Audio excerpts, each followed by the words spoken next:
ప్రభునందు అత్యంత ప్రియమైనటువంటి మా ప్రియులందరికీ ప్రభునామమున మీకు మా శుభావందనాలు తెలియజేస్తున్నాం. ఈ దినమున మన యొక్క బైబిల్ పట్టణము పరిశుద్ధ గ్రంథాన్ని బైబిల్ను ఆధారం చేసుకొని ప్రసంగి గ్రంథం 7వ అధ్యాయం 8వ వచనం, కార్య ఆరంభం కంటే కార్య అంతము మేలైనటువంటి భాగాన్ని అనుసరించి మనము ధర్మశాస్త్రంలో నుండి నిర్గమాకాండము 23వ అధ్యాయము ఈ దినమున 18, 19 వచనాలను మనం చదువుతాం. నా బలుల రక్తమును పులిసిన ద్రవ్యంతో అర్పింపకూడదు, నా పండుగలో నర్పించిన కొవ్వు ఉదయం వరకు నిలువ ఉండకూడదు. దయచేసి ఒక వచనమే చదువుతాము. నా బలుల రక్తమును పులిసిన ద్రవ్యంతో అర్పింపకూడదు, నా పండుగలో నర్పించిన కొవ్వు ఉదయం వరకు నిలువ ఉండొద్దట. రెండు విషయాలు. ఒకటి, నా బలుల రక్తం, దేవునికి ఏదైతే అర్పిస్తున్నామో బలులు వాస్తవంగా దేవునికి అర్పించేటువంటిది మనకు తెలుసు. ప్రతి జంతువును కూడా దాని యొక్క రక్తాన్ని దేవునికి అర్పించేవారుగా ఉంటున్నారు. ఎందుకంటే రక్తము అనేటువంటిది దేవునికి సంబంధించినటువంటి విషయం. కాబట్టి పిల్లారా, రక్తంలో ఏం కలవకూడదంటే పులిసినటువంటి ద్రవ్యము కలవద్దు. పులిసిన ద్రవ్యం అంటే రక్తంలో. ఒక చిన్న మాట గమనించండి. బైబిల్ ప్రకారంగా రక్తము ప్రాణాన్ని చూపిస్తూ ఉంది. ఎందుకు దేవునికి రక్తం అవసరమా? ఏంది దేవుడు ఏంది రక్తాన్ని కోరుకుంటున్నాడు ఏంది అని చాలామంది చాలా విధాలుగా మాట్లాడే వాళ్ళు ఉంటారు. ఎందుకు దేవునికి రక్తమే ఎందుకు అర్పించాలా? రక్తం ఏంది? రక్తంలో ఉన్న విషయం ఏంది? ఎందుకంటే చాలామంది రక్తం అర్పిస్తున్నామంటే దేవుడు రక్తాన్ని కోరుతున్నాడు. చూడు, దేవుడు ఎట్లాంటి వాడు? రక్తాన్ని కోరేటువంటి వాడు. రక్తం అనేటువంటి మాటను కొంచెం కష్టంగా తీసుకోవచ్చు. కానీ దేవుని వాక్యంలో ఏం చెప్పబడుతుందంటే, ఆదికాండము 9వ అధ్యాయంలో గమనించండి, నేను చదువుతున్నాను. 9వ అధ్యాయం, ఆదికాండము 9వ అధ్యాయంలో ఈ విధంగా వ్రాయబడి ఉంటుంది. 3వ వచనం, ప్రాణముకు గల సమస్త చరములు మీకు ఆహారములగును, పచ్చని కూర మొక్కలని వాటికి మీకు ఇచ్చి ఉన్నాను. 4వ వచనం, అయినను మాంసమును దాని రక్తమును మీరు తినకూడదు, రక్తమే దాని ప్రాణము, మరియు మీ రక్తమును గూర్చి మరియు మీకు ప్రాణమైన మీ రక్తం గురించి విచారణ చేయదు. సరే, ఇక్కడ విషయం ఏంటంటే, ఆయనను మాంసమును దాని రక్తంతో మీరు తినకూడదు, రక్తమే దాని ప్రాణం. పాత నిబంధనలో కానీ కొత్త నిబంధనలో కానీ దేవుడు సంఘానికి ఇచ్చినటువంటి మాట. నూతన నిబంధనలో, పాత నిబంధనలో కూడా ఏం చేయకూడదు? రక్తం అనేది తినకూడదు, రక్తము తినకూడదు. ఇది బైబిల్ యొక్క అవగాహన వల్ల వాళ్ళందరికీ తెలిసిన విషయం. పాత నిబంధనలో కొత్త నిబంధనలో కూడా దేవుని వాక్యంలో రాయబడి ఉంది రక్తం తినకూడదు అని. ఎందుకంటే రక్తము ప్రాణం, రక్తం ప్రాణం. మరి రక్తం ఎవరికి అర్పించాలంటే దేవునికి అర్పించాలి. ఎందుకు అని అంటే, రక్తము ప్రాణమైనప్పుడు మానవునికి ప్రాణం ఇచ్చింది దేవుడే. నేల మట్టితో నరుని నిర్మించి ఆయన నాసికారంధ్రములో జీవవాయువును ఊదగా నరుడు జీవాత్మ, జీవి ఆత్మ అయినాడు. ఎవరిది ఈ జీవి? ఈ ప్రాణము ఎవరిది? ఎవరిదంటే దేవుడు ఇచ్చినాడు. అందుకొరకనే ఎవరికి అర్పిస్తున్నాము అని అంటే దేవునికి అర్పిస్తున్నాం. ఏ దేవుడైతే మనకు ప్రాణాన్ని ఇచ్చినాడో, ఏ దేవుడైతే మనకు ఊపిరిచ్చినాడో, ఏ దేవుడైతే మనకు ఆత్మనిచ్చినాడో ఆ దేవునికి. అందుకనే ఏం చేయకూడదు? రక్తం తినొద్దు అన్నాడు. ఎవరు కూడా తినడానికి లేదు. ఎందుకంటే దేవునికి ఒక్కనికే అది అర్హత, ఆయన ఇచ్చినాడు కాబట్టి. రక్తము ప్రాణం కాబట్టి. అందుకనే బైబిల్లో చాలామంది నా ప్రాణమా యెహోవాను సన్నతించుము, నా ప్రాణం అని భక్తులు మాట్లాడిన మాటలు మనకు కనబడతా ఉంటాయి. కాబట్టి పిల్లారా, రక్తము దేవునికి సంబంధించినటువంటిది, రక్తము ప్రాణానికి సంబంధించినటువంటిది. కాబట్టి ప్రాణము అనేటువంటి విషయానికి వస్తే దేవునికి అర్పించాలి. భక్తులు కూడా అంతే, నా ప్రాణమా యెహోవాను సన్నతించుమని ప్రాణాన్ని అర్పించిన వాళ్ళుగా, ప్రాణదానముగా చేసినటువంటి వాళ్ళుగా ఉన్నటువంటి విషయం మనకు కనబడుతుంది. ఆ దేవుడు కూడా మన కొరకు ప్రాణం పెట్టినాడు. తన ప్రాణాన్ని, తన రక్తాన్ని మన కొరకు దారపోసినట్టు మనకు బైబిల్ చదివిస్తున్న విషయం. ఈ మాటను బట్టి మనం ఏం చేయకూడదు అంటే రక్తం తినకూడదు. రెండవది, రక్తము దేవునికి అర్పించాలి. ఎందుకంటే అది ప్రాణం. ఈ రక్తంలో ఏం కలవకూడదంటే పులిసిన ద్రవ్యం కలవకూడదు రక్తంలో. గమనించండి, ఏంటిది పులిసినది అంటే మనకు తెలుసు.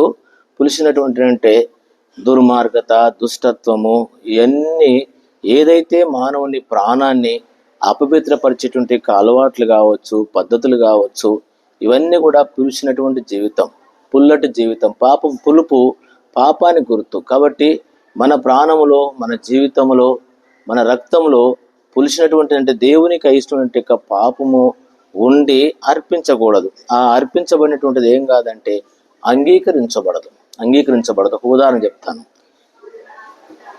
కయ్యను అర్పించినాడు, కానీ అతని జీవితం బాగలేదు. దాన్ని బట్టి దేవుడు ఏం చేయలేదు, అతని అర్పణ అంగీకరించలేదు. అందుకనే కాబట్టి దేవుని బిడ్డలుగా అర్పణము లేక రక్తములో ఏముండకూడదు, శ్రేష్టమైనదిగా అంటే మన ప్రాణము శ్రేష్టమైనటువంటిదిగా దేవునికి అర్పించవలసిన వారముగా ఉంటున్నాం.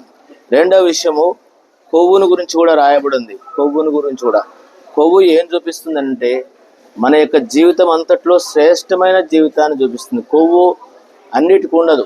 కొవ్వు మంచి పుష్టికరమైనటువంటి వాటిని, అందుకనే దేవునికి అర్పించినటువంటి విషయాలలో కొవ్వు అనేటువంటి విషయానికి వస్తే బైబిల్లో దేవుని యొక్క వాక్యంలో రాయబడింది. ఈ విధంగా లేవియా కాండంలో దేవుని దాసుడు ఈ విధంగా తెలియజేసినటువంటి విషయం మనకు కనబడుతూ ఉంటుంది. లేవియా కాండము దయచేసి గమనించండి, 3వ అధ్యాయం. లేవియా కాండము 3వ అధ్యాయంలో ఈ విధంగా దేవుని యొక్క వాక్యంలో రాయబడి ఉంటున్నటువంటి సందర్భము, కొవ్వంతా కూడా ఆయనకే అర్పించాలి, కొవ్వంతా కూడా దేవునికే అర్పించాలి. 16వ వచనం, 2:16లో కూడా రాయబడి ఉంటుంది.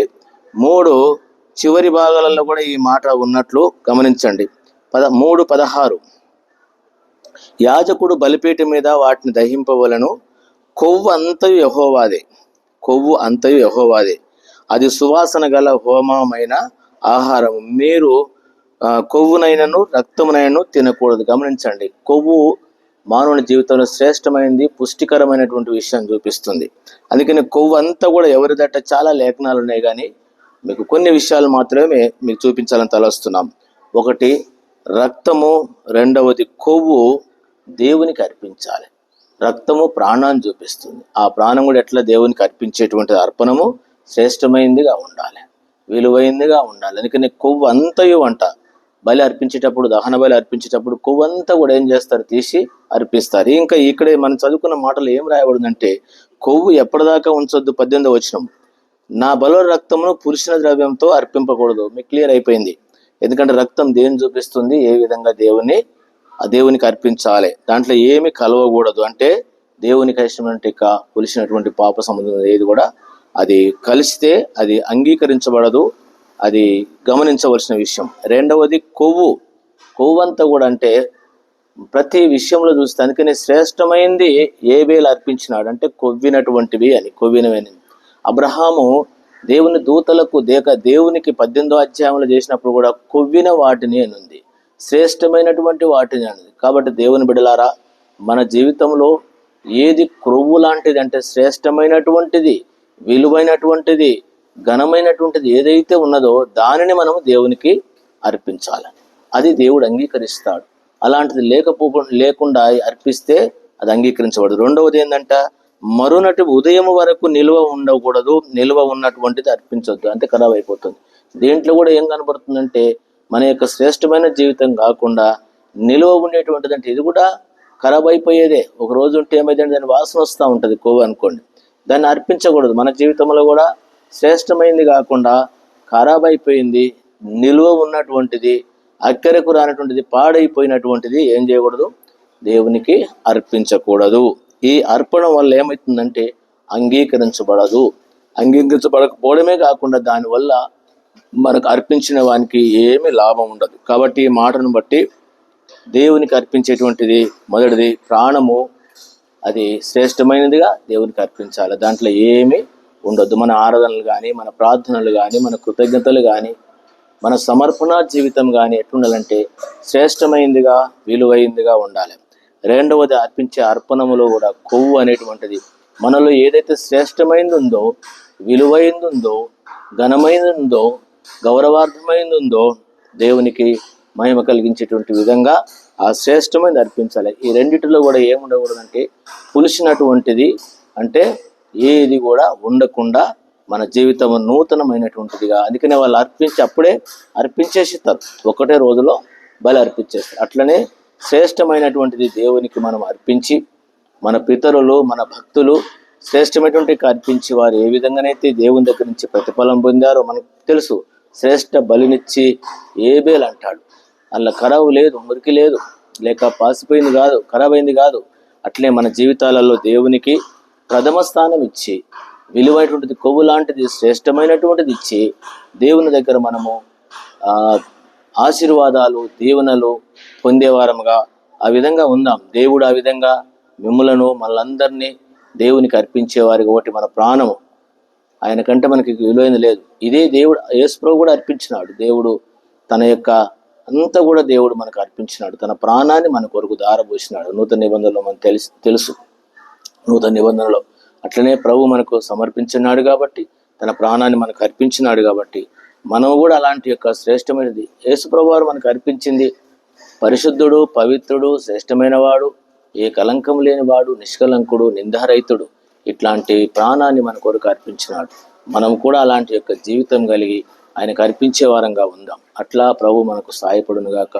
దేవుడు మిమ్మును, మీ కుటుంబమును, మీ పిల్లలను ఆశీర్వదించి కాపాడును గాక.